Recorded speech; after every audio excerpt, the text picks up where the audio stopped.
So you say una they go Stamford Bridge, go Arsenal. I think you guys are the best team in the world right now. I've said it before, and I think the game against. Are you still thinking? Oh, we are.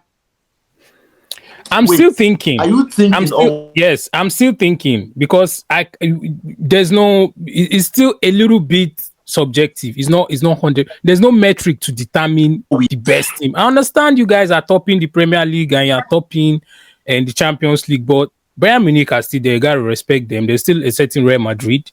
You know, there's still Chelsea. We can't just disrespect Chelsea. Chelsea they are Thank doing you, my big. guy. Thank you, my guy. Chelsea, they are the world champions. So thank you, my guy. All these things they will be say, I know if you just, I cannot categorically say of all the shows today to frustrate my. Also, Raya could pause when it's about anger. Yo, Esteban. Anyway, like that. BJ, carry on. So I like what they do. Like I said, I like what in Chelsea they do. Honestly, never give us props. So say that. See, for me, we are not there yet. If we continue like this for another 2 years, the same set of players, you go know say okay, yes. But now the inconsistency still they show. We know, I said it during the last podcast that if Chelsea beats Barcelona, it will not surprise people because this is Chelsea. Do you get what I mean? They know say when it comes to the big games, they would always turn up. No matter how bad it won't be, they will turn up. But it no mean say we go feel say we don't there. I think that was one of the things that happened in the Club World Cup, where just deceive even both Maresca and even we self the fans. We just feel say, oh boy, if we defeat that PSG, if we don't go Premier League like this, we just they beat everybody.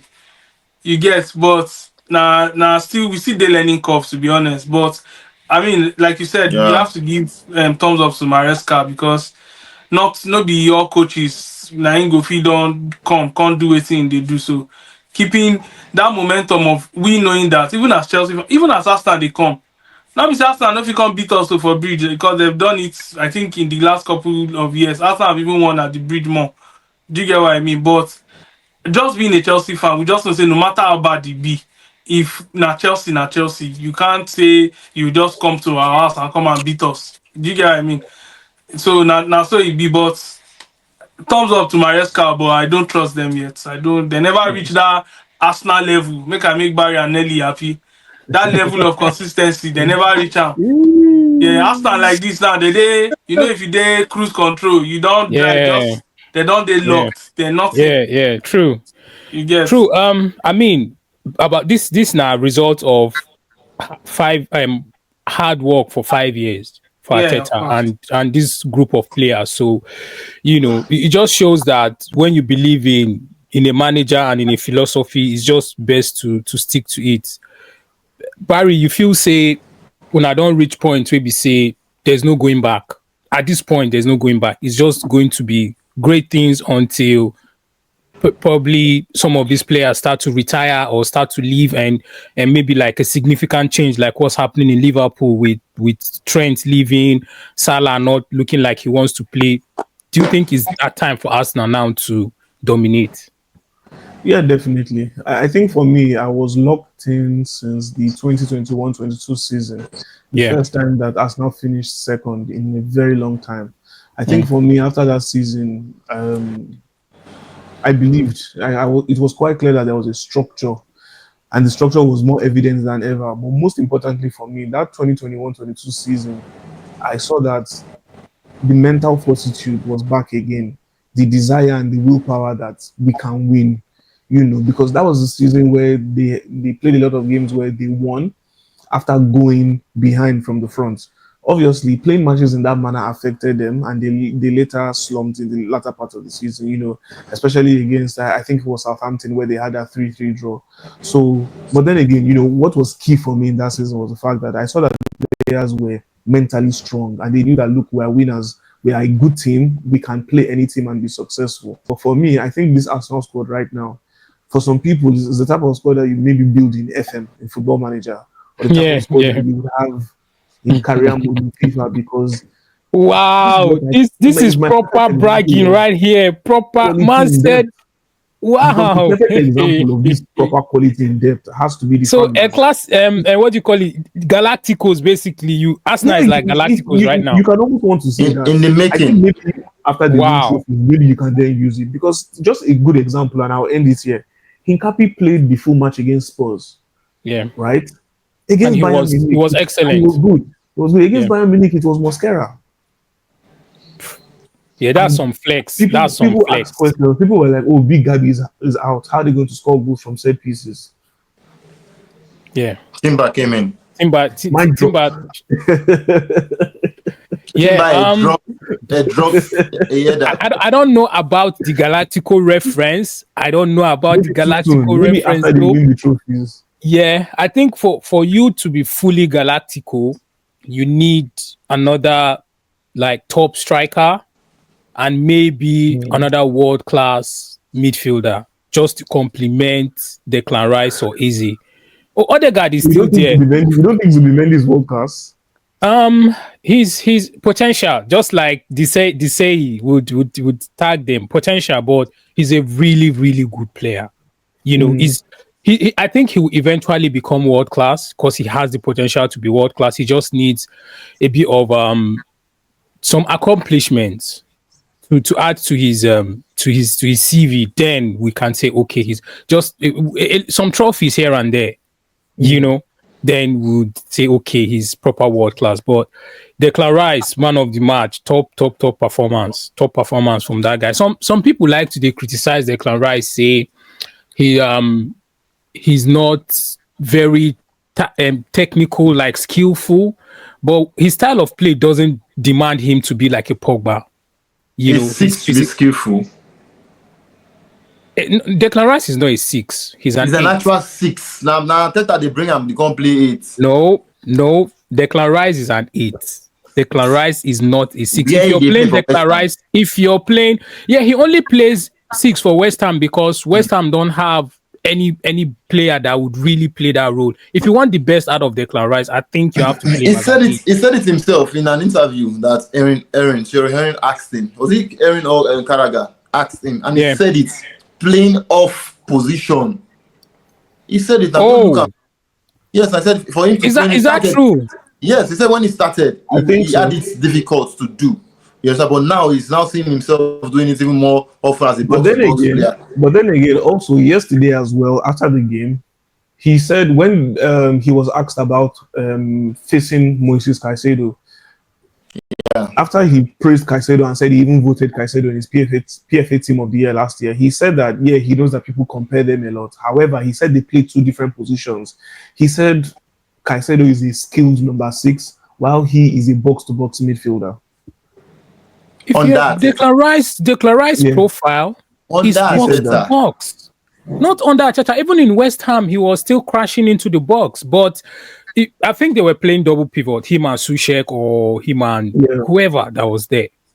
You get. So Declan Rice has never really, for me, I don't see him as a lone 6, as someone that will sit, in front of. But he can play there. He's a really good player. To an extent, I'd rather Declan Rice as is a 6 normal. We say he's Zubimendi in a player. Maybe say you understand. So, give us quality. If we have a good box to box. And there's even Declan Rice can actually bench Zubimendi in his own normal game day. I feel like he can't, to be honest. He will. Yeah, Declan Rice is so good that he can play anywhere in that midfield. Anywhere. And he'll be fine. Anyway, but do you think he's better than Zubimendi in terms of playing as a 6? I don't think the reason why we have this conversation now. I don't think so. I don't think the reason why we have the conversation right now is better as a 6 compared to Zubimendi. Okay, Arteta decided to play Declan Rice as an 8 box to box. If he not be like this, Zubimendi will take best for Declan Rice. Now Arteta approach. No, let me tell you what Arteta did. Arteta had Declan Rice, but he knows that he needs a number 6, and then he went on to get a number 6. He knows Rice is not a 6. If not, he won't be going out to buy a 6. That could give him what Xhaka was going to give him, but that no, that's not it. I think he needed someone that will replace that box to box, and he saw that in Declan Rice. I don't know they play player when they play only one wing again. You know they buy am. You don't understand? Yeah. No, I get. So that was what he saw in Declan Rice. I felt like, okay. Since many cannot play there, he don't play. You know, there's nothing in the playing team. You know, okay, Declan Rice can play 8, can play 6. Okay, Calafori can play central, can play 3. Can play left back. You don't understand? He don't even can go play 7 before. Yeah. When he makes substitution, you understand? So if you Nelly, now if you build your team, right, you get all these players. You know, this Arsenal team you go bench Zubimendi, carry Rice, play for 6, then go look for left center midfielder. Make I talk truth. If I get Arsenal position now, if I can get a good 8, skillful and they deliver like the Neymar. Play the guy for 6. If they want me, when I get Neymar for 8. You know, there's something about Spanish midfielders as well. They are different. Exactly. Yes, exactly. You just have to put that into consideration. In the aspect of the game. Exactly, and you see that number 6, right? That is now the modern 10. That position is the new modern 10. Zubi is good. So don't worry. This thing you're saying, I don't agree with you. I would rather have Declan Rice. This is what I'm saying is because it's Declan Rice. Me, to be honest, Dasuki, I feel like, I don't know, Arteta, like Nelly has rightly spotted, his signings are intentional. He knows he does not sign one player that can just play one position. You have to be knowing fully well that I think Arteta also, he has learned so much in these past 5 years. Yeah. That he has learned so much. He has gone through all the phases that you can think of. Even himself personally in terms of growth. He has gone through where last season why Arsenal did not win was that fear of what had happened the 2 seasons back, where now he was being a bit cautious. There are games that he should just go for the kill, but he's being cautious. Early this season, there's no, if they played that Liverpool match, we all said it, if they played that match 3 times over again, and Arteta played his normal football, he will beat Liverpool. Win. Yeah. But he just went into that match. I know it's one of those things that he will look back, and it's just the torment of what this guy had done to him, Guardiola. What Pep had done to him. So he would have looked back at that season where he was so close and be like, if I didn't lose this match, if I had gotten a draw out of this match, if I had been more careful and gotten a draw out of this match, so he has gone through all the phases, and now you not see now he's playing big teams. He doesn't care. He's playing Bayern. He will play normally. If it was early in the season that he was playing Bayern, that's not the lineup you would have seen. Be more compact. Yeah. But now he's confident in all of his players. He knows, like Trossard, that guy. I never even see that kind of player before for my life. That is your Diego Jota. He's Arsenal's Diego Jota. He's very business-minded. He would always deliver. He doesn't need to start all the game, but when he's coming in, you just know that he's going to deliver. So for Barcelona's me, to be honest, Pedro then.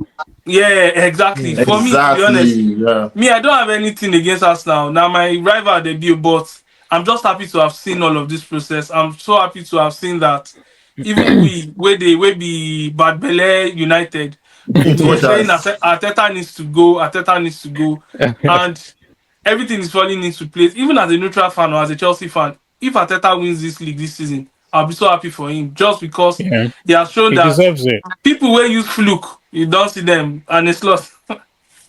People will use fluke take win, when not do hard work, they just come. You don't see as everything they fall, you don't even understand. You don't understand everything they do. You get what I mean? So me, anything Arsenal like this at this moment, I'm full of praise for them. To be honest, those players they are doing so well. Yeah, what's happening with Liverpool, Barry? What do you think? What's the situation? Because it's very unprecedented, and Liverpool, after the whole signings, we all thought they would run away with the league, but it's the complete opposite that is happening. They're getting trashed. Now the league they run from them. Well, I think first of all, in football, there's this weird curse about the second season, especially in the Premier League.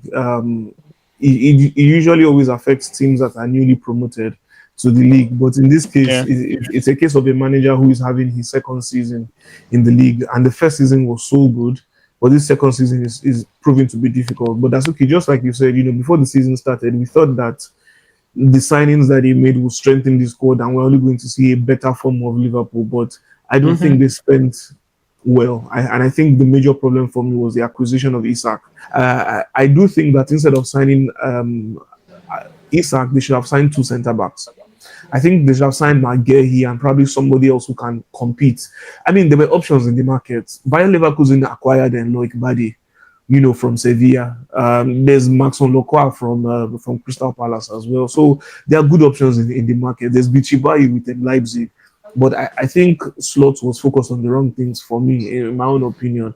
Because they now even got Giovanni Scaloni, who is just 18. Sadly, he got an ACL injury. So he's not able to compete. Also, that midfield, I believe there should have been a remodel of the midfield in terms of adding one player who is like a Caicedo, someone who can disrupt and also defend and help them with the transition in attack. We saw obvious that there's a gulf in quality between Endo and McAllister and Gravenberch.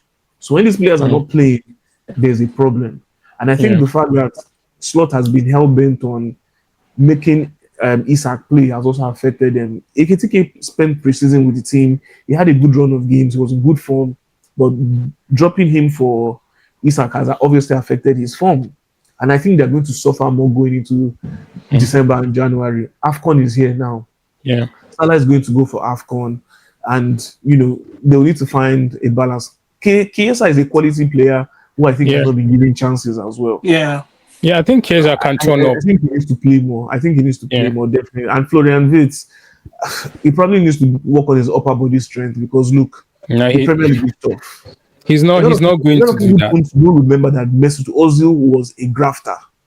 Yeah. Mesut Ozil, the way he played ball, is very difficult for you to get close to him. So it helped him. And even when Ozil had to go into duels, Ozil was combative. Ozil wasn't really skinny. He wasn't as small as Wirtz. Exactly. He had a bit of core strength. Yes, exactly. So look, a lot of improvement is needed. And I agree with Jamie Carragher in the sense that the older players and the more experienced players in the team need to start taking responsibility. I don't think Ancelotti necessarily needs to be sacked, although I'm starting to question him and put more attention on him. I hope he's not a Ruben Amorim in Wolves. In disguise. But we'll see. We'll see what happens. As my manager just collects 3 bullets. We get there. 3 bullets too. Manager don't lose more than he don't win. Nelly, so we all they see waiting they go wrong with Liverpool, right? I think we don't want to say is really about Diogo Jota, even though that might have affected them, to be honest. You get, because Jota is a very likable person. Whether rival fans, imagine how rival fans, they adore Jota. Imagine the teammates and, the coaches and everybody, his friends in the dressing room. Do you think that might have affected them? Also, and his Slot, what does he need to change for Liverpool to? Does he need to change the system? Does he need to play a diamond 4-4-2, change something? Try to find the best out of these players because they are still quality players. They are still quality players, regardless. The performances, the results, doesn't really tell the kind of players that are in Liverpool right now. Is it the players that need to step up, or does Arne Slot need to change something? I'll start with that second question of if he needs to change something. See, the reason why they're in this problem is because he's trying to change something. Okay. He won that league as a fluke, like BJ said, based on what's his name? The rest of the teams doing very well, and Klopp's players. The job that Klopp did, the foundation he laid, what won that league for him. Klopp would have also won that league, assuming he stayed back, because they were due for it. The team itself were due for it, but Slot just came in and used that beginner's luck, win league, and now it's affecting. Now he's trying to now play his own football. That's where the problem is right now. Coupled with the fact that some of the players are now playing below expectations. You understand? Some are out of form. For instance, Salah, Van Dijk is now a dancer and a basketballer. You understand? So steady twerking. You understand? And expectations a lot. So, and there's one thing about signing them. When you sign a couple of players, if it's just one player that is not performing, it will not affect the team. But when you sign 2 or 3 players and the other 3 players are not performing, they're underperforming, it will affect even starting from the coach So it will question his signing if he made the right choice or the wrong choice. You get, because as it stands now, about Isak, we don't even know. Isak is a project on his own right now. And then we're talking about Vets. And then we're talking about the dancer. And Alisson Becker is getting old, and the replacement is not also living up to standard. So it's the whole thing. Yeah, there's a lot, to be honest. There's a lot. It's not just the coach or playing style. It's the team themselves. Mentally, they are not ongoing set of persons right now. They're not ready. The Jota, I wish, assuming, may he so rest in peace, assuming it was sold. See, we will talk saying because the Jota come out. Now they did destabilize. No. That one a different case. Not different. Not entirely different. He died, right? If he affect them mentally and all those things, right? Yeah. You get, but we don't put all those things behind. He did not they start for them before now. No, but in the dressing, he was an impact player. Yeah, he was an impact player. He's a solid guy. You know all those kind people will be say once they just come the dressing room, everywhere will just lit with joy. Bro. Uplift the spirit of the players. Slot is just not ready for what's going on with Liverpool right now. He has not faced it before. He's not that experienced to be able to manage situations like this. That's just the end one. Okay. Fair enough. I agree with that nearly 100%. And BJ, so like right now we see say okay, Florian Wirtz never they perform, Isak never they perform. I think with football we understand that when you bring in new players, like 3 or 4 players into your starting 11, because these players that Liverpool have signed, we all expect them to be starting. Kerkez, Frimpong, Isak, but maybe not Ekitike, Verge. We expect all of them to start. So when you sign in a window, when you bring in 4 or 5 players that are going straight into your first 11, have you had a situation where it really clicked once immediately? I think is bound to take time to click. Yeah, 100%. I think, like you said, that would always be difficult. But in Liverpool's case, in most cases, you might not have all click, but you have people that will just hit the ground running. 1 or 2 players will just, like acclimatize immediately. Kerkez has been in the Premier League, so it's not like it's coming from a new league. Frimpong, you could give an excuse for, where Florian Wirtz could give an excuse for, but and Ekitike. But Kerkez has been there, so even if he's only one of them, let him just even shine. Because the way Liverpool were playing last season, it was always like, look, you guys can score, but would outscore you. And definitely they could do that because they were ruthless with the counter attacks. But you see that phase of play, it comes with a vibe, and it's not going to last forever. It's a vibe that will fizzle out, and it has. And obviously, other teams have clocked it, and they would just rather sit down and be ready for a Liverpool counter attack. So they need to change. They need to change it. They need to find a way to play through the middle. I think the midfield needs to be rejigged, in my own opinion. They probably need a very, very key midfield player, because now they've shifted Szoboszlai to right back. And that's because they didn't spend wisely when it came to getting a right back replacement. Look, Jeremy Frimpong had a fantastic time at Bayer Leverkusen, but it's because he was playing as a wing back. Even when he played for the Netherlands, when he comes on in the second half, he plays as a forward who is going to be defending. He's not a right back. Yeah, he scored loads of goals and assists last season. Exactly. And he's not necessarily a full-blown right winger either. Although I do feel like if he gets back into full fitness and Salah goes for AFCON, he will most likely be the person playing the right wing. Conor Bradley is a weird person. He's not there yet. He will turn up in the big games. The common ones that you expect him to do well. Absolutely. I think he just cherishes. He likes the big game, the big moment, and he wants to show. He wants to stop. Exactly. Vinicius Junior and players like that. I don't think Conor Bradley is of the quality to be a starting right back for Liverpool. No, he's not. In the markets, honestly. Yeah. So I like the fact saying there's a problem.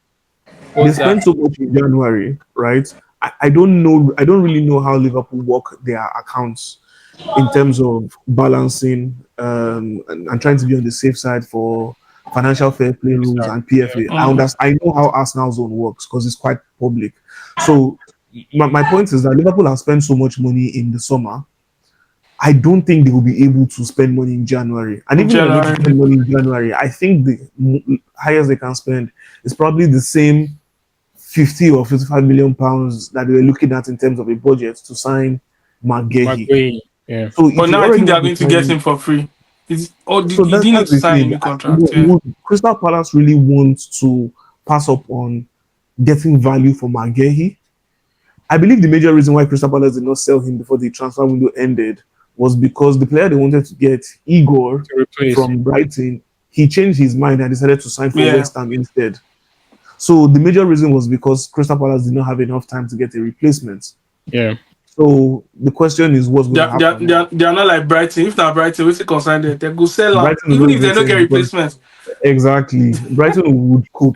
But you know, the reality of clubs are different. Yeah. And the hear say Amorim too, don't choke head for the McGahey matter. So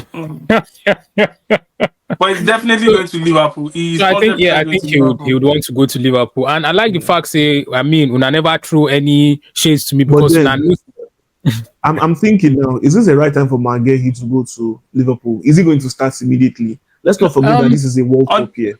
I'll not like to you. If he goes to Liverpool, he's starting ahead of Konate.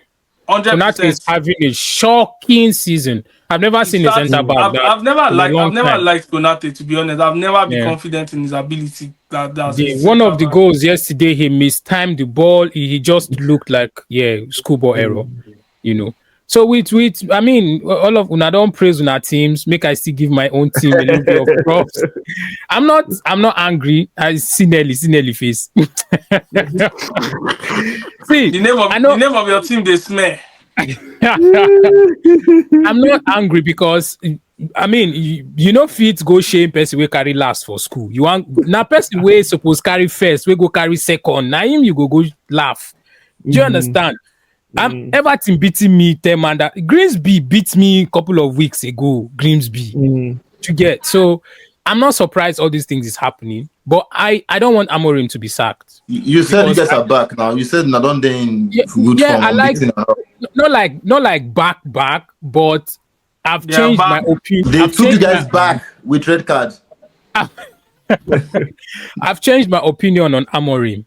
I want him to stay, right? But because at the moment, I don't even know the quality of Sesko, Mbomo. I don't know what they can do because we have no midfield. We have no control. Do you understand? So I don't even know what Cunha can do. I don't know what Dogu. These players around those two center midfielders, which is Bruno and Casemiro, Casemiro, he's doing his bit, but Bruno is like, my opinion, one of the worst center midfielders that has played in Man United. So with those two numbers, have you seen his numbers for United? Please. Let's not go there. So I can't. So there's no rhythm, there's no tempo, there's no control of tempo. It's just proper kick and follow, right? Even when you want to know proper teams, when Everton went 10 man down, then the midfielders will hold the ball, they will calm, they will spread, they will make the pitch bigger.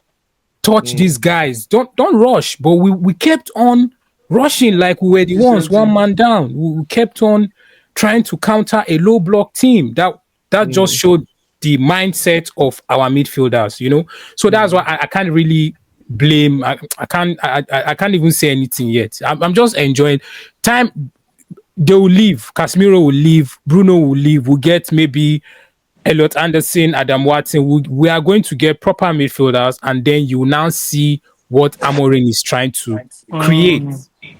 I'm okay with that. I'll just wait. So before we round this episode, we'll go quickly predict the big game, the London derby. I would say who owns London, whether London is going to be blue or London is going to be red. But before then, guys, we are going to do a giveaway. Whoever predicts the right correct score line or one or two goal scorers, you stand a chance to win. Predict the goal scorer, you stand a chance to win. Let's just make it £5 for now. £1. No, 5. I pray. Amen.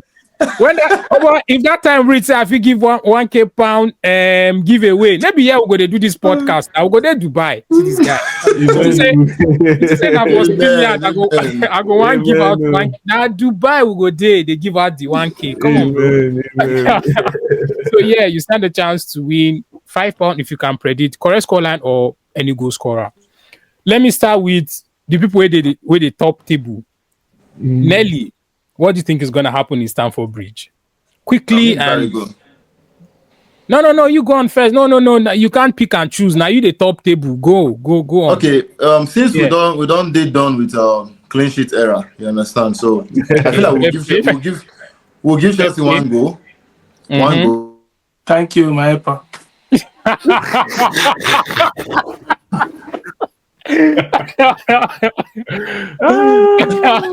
So 3-1 Arsenal. Comfortable 3-1 Arsenal, yeah. Okay, that's a very fair result. I mean, because when I win by 3-1, I wait to make we've been scoring 3 goals plus. Why man you concede 3 goals plus? So okay. I'm used to it. Fair play. I agree. I can't. I don't have anything to come back to you, Nelly. But see, we sign midfielder. Just wait. Make a sign midfielder. And at that time, you really know say no wala. BJ. Well, since they've given me one goal, make a first slow down one first. So make the first day one goal ahead first. Okay. So if they don't give us one goal down, we know say okay, we need to just find 2 by ourselves. For me, I think it's going to be a great game, to be honest. 2 teams are in form. Chelsea won't be like say one they do one like we know they concede. Sanchez never concede goal in like 3 matches. I know that I take the do. But I think it's going to be a great game, and I see Chelsea pulling up a surprise. The best I would think we can give to Arsenal is just allow them score 1 goal. Then I'll predict 2-1 Chelsea. Since I go feature up the £5, make I tell you. Yeah, why not? Of course. It's open to us. If you observe, we've played 17 or 18 games, and only one team has scored us twice. And now one time they break record. So it takes a lot to shake our nets twice. Gabriel not did there again, so no worry. Garnacho and Pedro Neto. Don't worry yourself. You know the funny part. You know the crazy thing about Chelsea. Like this, maybe you don't know who go start. Chelsea like this as we did. You don't get idea of who go start. Yeah, absolutely. We don't get idea that if he just then go start getting. Yes. And I swear to God Almighty, like this. We like Amorim, like when Amorim go play. Now, if it's just Sanchez, our keeper, and our captain, Caicedo. Enzo too. Caicedo and Hen. But you see that front 3. Yeah. Just that one, no worry, just leave him. You cannot even say. If 100%. To say Gabriel Day, I for say if you want to start the lap, make it can't use in physicality, make it they disturb Gabriel and all that. But like this, I cannot even tell you that this is where we start. But to round it, 2-1 Chelsea. I have to go by my. But if I be 1-1, but Nelly give me 1 goal. So okay. Wow. Barry, you self go give him 1 goal, or you stingy with your goals. I collect my help me. Just as honestly, my mind was caught in between 2 scorelines, and Nelly already said one of the scorelines that was in my head. I think there will be goals in the game. I think it's going to be 2-4. Arsenal would win by 4 goals to 2. Wow. I think Enzo and Pedro Neto to score for Chelsea. For Arsenal, Madueke will score 2 goals. Eze will score. And Madueke will score Chelsea. One Arsenal defender will score. Madueke will score Chelsea. Yeah. This thing don't be like I would rather die. It be like Hollywood. Cucurella would rather die. That's okay, even if Madueke get minutes. That's if he gets minutes in that game. But we'll see. He might have. If Trossard is injured, Madueke will get minutes for sure. Okay, so from a neutral perspective, which is usually the right one, because when our own small buyers cloud them, it's going to be a very interesting game, because I think is a game between the 2 most informed Premier League teams, even though Aston Villa they informed too. But I think Chelsea and Man City, they are okay, but they are not as I think in form or solid as I would say Chelsea are. So it depends on the team Maresca decides to pick. If he doesn't go crazy and tries to act, tries to over Kaku, as we say it. If he does picks the right team, the right balance, because we all know Arsenal, Arteta will always come with the right balance and the right team. Go straight to your scoreline. Arsenal, Arteta go pick the right balance, go pick the right team. But with like BJ don't talk with Maresca, we don't know what team go pick. We go pick. But if he pick the right players, I think he'll be a 2-2 draw. That's my prediction for the game, 2-2 draw. And the goal scorers for Chelsea, recently Enzo has been coming in late into the box and getting goals. So I'll say Enzo and Garnacho get a goal against Chelsea. Enzo and one of the wingers. Yeah, Enzo and one of whoever plays your wing, whether Gittins, whether Estevao, Enzo and Estevao, the goal scorers. Then for Chelsea, Big Kala go nod one put. I think Calafiori will get a goal, and Eberechi Eze is in top form. Calafiori and Eberechi Eze. So 2-2. I think it's going to be a 2-2 draw. That's realistic. That's a realistic option, but anyway, guys, nice one. We'll see what happens. The realistic would have been 0-0. No, goals go there. It's not possible. No goals in that game. Yeah. Score Arsenal 2 is they unrealistic as mad, like 100%. Like scoring Arsenal 2. Like score Arsenal 2 goals. Wow. No, you know what it means? No, Chelsea they home. Chelsea they home. Now. Leave your home. I not really send your home this season. You don't understand. Because score now 2 goals. So that one, I don't talk to you. I not go beat us. But you see that 2 goals now must collect them. Why you go to talk say Chelsea go beat you? Arsenal go beat you now. No, you want do underdog. You want do underdog. No, we know. You see, this thing where they did. Okay, so now Nelly. Deep down. Wait, if Chelsea beats Arsenal now, it go shock you. For some reason, to be honest, if Chelsea beat Arsenal, it no go shock you now. Now Stamford, if now say we dey come Emirates now, Chelsea won't come beat Arsenal for Emirates, it go shock me to say. But if we beat you now for Stamford Bridge, it not be. We not the overstretch, not be something we pass our power. Based on recent form, it will be shocking. That game not draw.